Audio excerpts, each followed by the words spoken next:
Audio Jungle.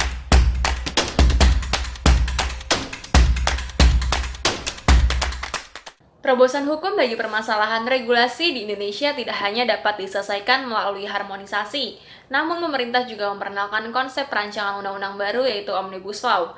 Lantas, apakah itu konsep Omnibus Law? Pada dasarnya, konsep Omnibus Law lebih populer di negara-negara yang menganut sistem hukum Anglo-Saxon atau Common Law seperti di Amerika Serikat, yaitu dalam The Omnibus Act of June 1868 dan The Omnibus Act of February 1889. Sedangkan di Kanada terdapat the Criminal Law Amendment Act dan juga di Filipina terdapat Tobacco Regulation of 2003. Di Irlandia dan 38 negara lainnya mengadopsi konsep Omnibus Law dalam pengaturan yang mengatur data privasi yang dirilis oleh Privacy Exchange. Black Law Dictionary 9 edition dijelaskan bahwa omnibus mempunyai arti berkaitan dengan atau berurusan dengan berbagai objek atau item sekaligus, termasuk banyak hal yang memiliki berbagai tujuan. Maka, bila digandeng dengan kata law, omnibus dapat didefinisikan sebagai hukum untuk semua.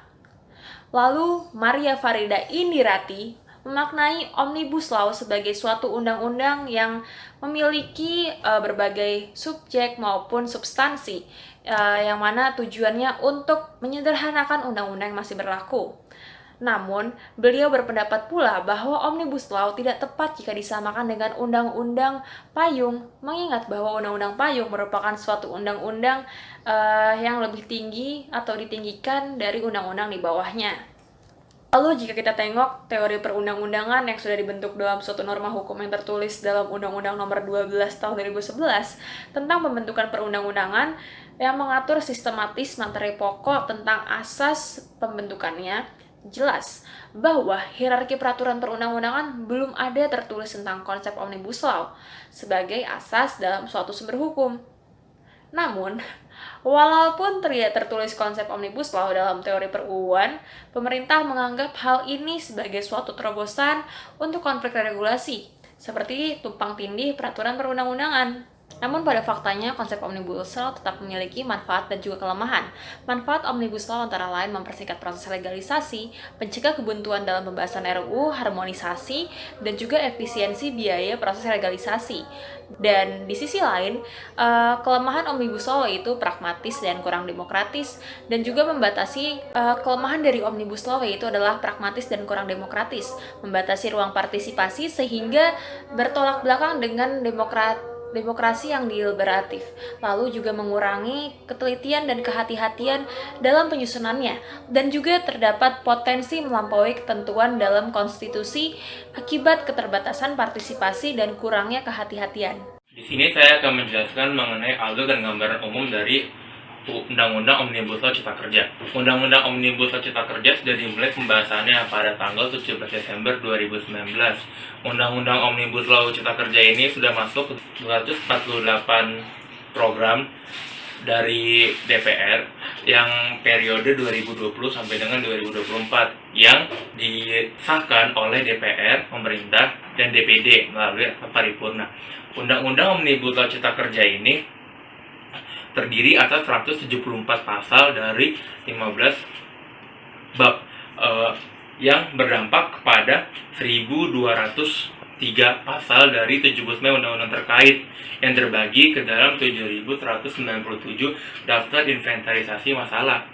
Undang-Undang Cipta Kerja ini sudah melalui 64 sidang, di mana sidangnya tersebut terbagi menjadi dua, yaitu sidang panjang dan juga sidang timus. Sidang panjang ini terbagi menjadi 56 sidang panjang dan juga untuk sidang timusnya ini tuh terbagi menjadi 6 sidang timus.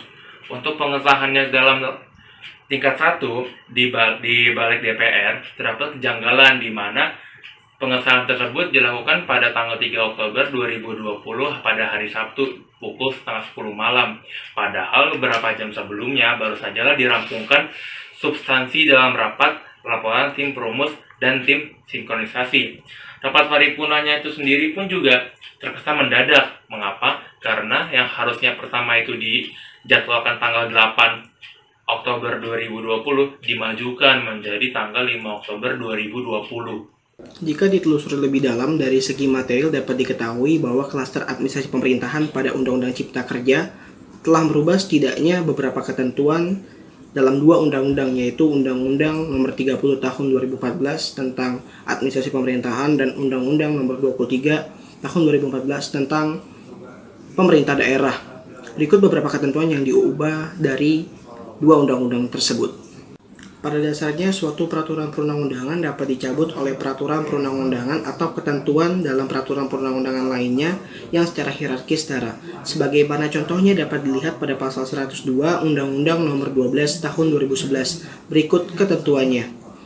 Dari ketentuan tersebut, dapat disimpulkan bahwa pemberlakuan Undang-Undang Nomor 12 Tahun 2011 mengakibatkan dicabut dan dinyatakan tidak berlakunya Undang-Undang Nomor 10 Tahun 2004, yaitu Undang-Undang Pembentukan Peraturan Perundang-undangan yang lama sebelum Undang-Undang Nomor 12 Tahun 2011.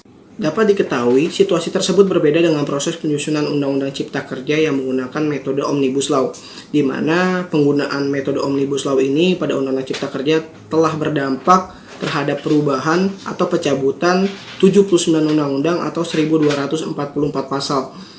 Maka dari itu kita wajar aja kalau misalkan kita dapat katakan penggunaan metode Omnibus Law ini dapat dikatakan begitu kompleks. Tentu saja hal tersebut menyebabkan terjadinya problematika hukum terhadap kedudukan undang-undang itu sendiri. Pada dasarnya, Undang-Undang Nomor 12 Tahun 2011 tidak mengenal adanya Undang-Undang Payung atau Umbrella Act, karena setiap undang-undang memiliki kedudukan yang sama dalam peraturan perundang-undangan. Maka dari itu diperlukannya beberapa instrumen tambahan dalam proses instalasi, adopsi, dan adaptasi metode Omnibus Law, yaitu dengan dilakukannya perubahan pada Undang-Undang Nomor 12 Tahun 2011 yang secara komprehensif untuk menyeimbangkan penggunaan metode Omnibus Law serta penekanan materi muatan yang terletak pada bagaimana penyusunan materi muatan pada peraturan pelaksanaannya. Meskipun pada nantinya belum dilakukannya perubahan pada Undang-Undang Nomor 12 Tahun 2011, setidaknya dalam proses pembentukan undang-undang hendaknya secara prosedur dan substansi harus tetap mendasarkan pada Undang-Undang Nomor 12 Tahun 2011. Berikut lampirannya agar tidak menimbulkan persoalan hukum baru dalam pengimplementasiannya. Selanjutnya masuk ke poin-poin apa saja yang diubah dalam klaster administrasi pemerintahan. Seperti yang kita ketahui bahwa salah satu klaster yang ada di Undang-Undang Cipta Kerja adalah klaster administrasi pemerintahan. Pada klaster ini mengubah beberapa ketentuan pada Undang-Undang Nomor 30 Tahun 2014 tentang administrasi pemerintahan dan Undang-Undang Nomor 23 Tahun 2014 tentang pemerintahan daerah. Adapun dalam klaster ini ada beberapa poin analisa yang hendak kelompok kami berikan, yaitu yang pertama, ketentuan pada pasal 174. Yang intinya, Undang-Undang Cipta Kerja ini bertujuan untuk percepatan pelayanan, percepatan perizinan, dan pelaksanaan program strategis nasional dan kebijakan pemerintah pusat. Sebagaimana yang kita ketahui, mengenai perizinan untuk membuka lapangan usaha di Indonesia tergolong sangatlah susah, karena banyak birokrasi dan administrasi yang harus dilalui oleh investor. Namun yang menjadi pertanyaan adalah pelaksanaan pemerintahan daerah turut serta juga sebagai bentuk pelaksanaan dari kewenangan presiden. Lalu yang kedua, ketentuan pada pasal 175 yang mengubah pasal 24 Undang-Undang Administrasi Pemerintahan terkait syarat diskresi. Pada ketentuan ini, salah satu syarat bagi pejabat pemerintah untuk melakukan diskresi sebagaimana yang sudah diatur di dalam Undang-Undang Administrasi Pemerintahan dihilangkan. Adapun syarat yang dihapus yaitu mengenai syarat diskresi tidak bertentangan dengan ketentuan peraturan perundang-undangan bagi pejabat pemerintah untuk melakukan diskresi. Padahal di Undang-Undang Administrasi Pemerintahan syarat tersebut sudah dicantumkan, namun tidak di Undang-Undang Cipta Kerja itu sendiri. Dan di dalam Undang-Undang Cipta Kerja sendiri itu dihapus syarat mengenai ketentuan tersebut. Lalu yang ketiga, masih pada pasal 175 yang mengubah pasal 53 Undang-Undang Administrasi Pemerintahan terkait victim positif.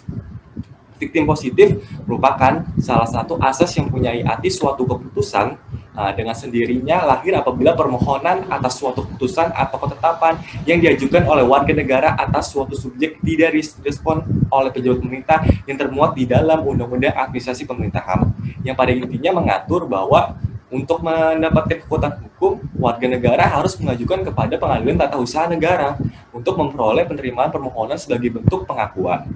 Namun, di Undang-Undang Cipta Kerja justru menghilangkan peran Pengadilan Tata Usaha Negara. untuk memberikan kekuatan hukum atas keputusan tersebut dan menyerahkannya kepada pejabat pemerintah untuk mengeksekusinya sendiri. Baiklah, sekian analisa dari kelompok kami terkait klaster administrasi pemerintahan di Undang-Undang Cipta Kerja. RUU Cipta Kerja baru saja disahkan oleh Presiden pada tanggal 2 November 2020 kemarin. Padahal RUU ini menimbulkan banyak kontra dari masyarakat, terutama kaum buruh. RUU Cipta Kerja sendiri memiliki 11 klaster, salah satunya klaster administrasi pemerintahan. Lalu bagaimana dampaknya dengan diberlakukan peraturan baru ini terhadap administrasi pemerintahan?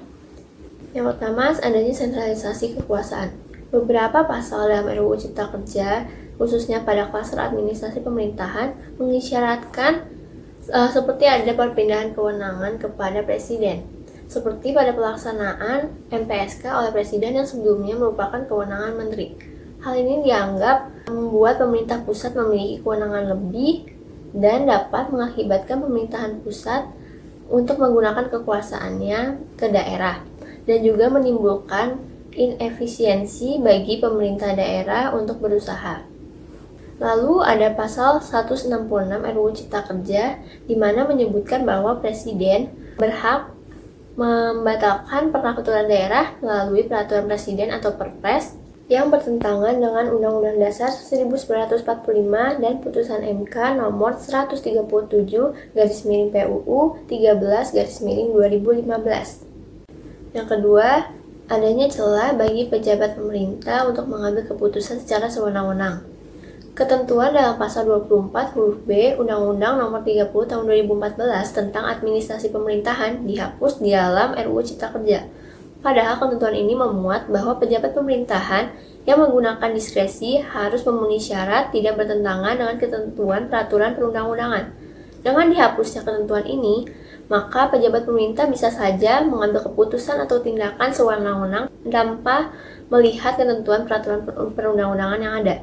Lalu selanjutnya pada pasal 176 RUU Cipta Kerja yang mengubah pasal 250 Undang-Undang Nomor 23 Tahun 2014 tentang pemerintahan daerah yang berbunyi sebagai berikut.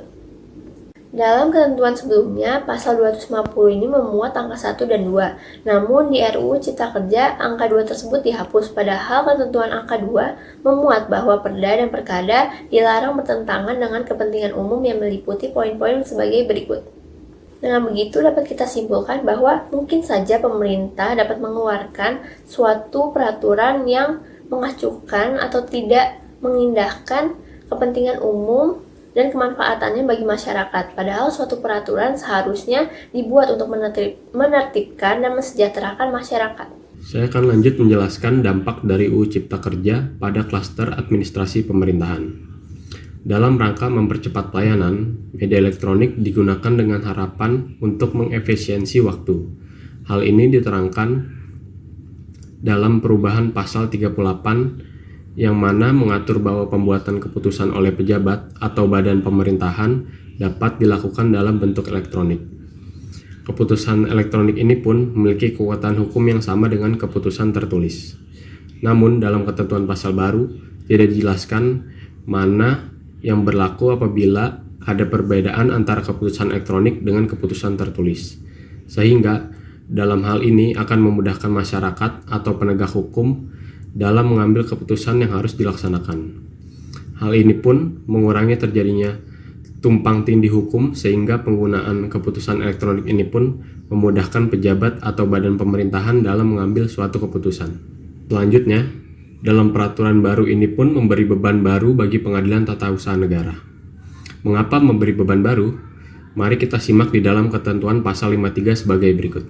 Adanya perubahan waktu penetapan keputusan ketentuan pasal 53 poin 2 di mana yang sebelumnya tenggang waktu paling lama 10 hari kerja dipercepat menjadi paling lama 5 hari kerja. Perubahan ini tentu memberi beban baru bagi Pengadilan Tata Usaha Negara. Dengan tenggang waktu yang semakin singkat, hakim diwajibkan memberi putusan terhadap keputusan atau tindakan pemerintah.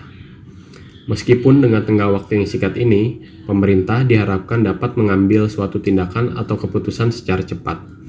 Namun banyak hal yang harus dicermati dan dipelajari oleh hakim PT UN terhadap tindakan atau keputusan, sehingga dimungkinkan adanya keputusan atau tindakan yang tidak sesuai dengan peraturan perundang-undangan yang berlaku.